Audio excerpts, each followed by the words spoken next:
ఉన్నత చదువుల కోసమో ఉద్యోగం కోసమో వేరే ప్రాంతాలకు వెళ్ళినప్పుడు మన సొంత ఆలోచనతో పాటు మిగతా వాళ్ళతో స్నేహం చేయాలి, కానీ ఆ స్నేహాన్ని వెంటనే శారీరక సంబంధాలుగా లేకపోతే ప్రేమలుగా భావించితే జరిగేటటువంటి సంఘటనే ఇది. చివరికి ఆడపిల్లల తల్లిదండ్రులు దారుణమైన ఆవేదనకు గురవుతున్నారు.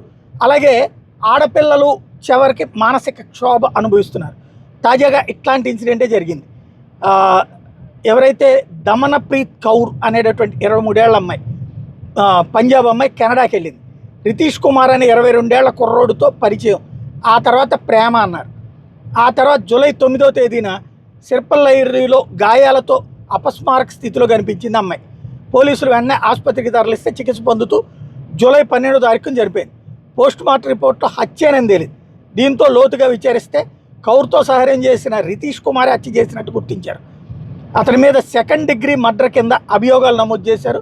మరోవైపు ఉన్నత చదువుల కోసం వెళ్ళినటువంటి కూతురు చనిపోవడంతో ఇప్పుడు ఆ కుటుంబం కన్నీరు మున్నీరు అవుతోంది.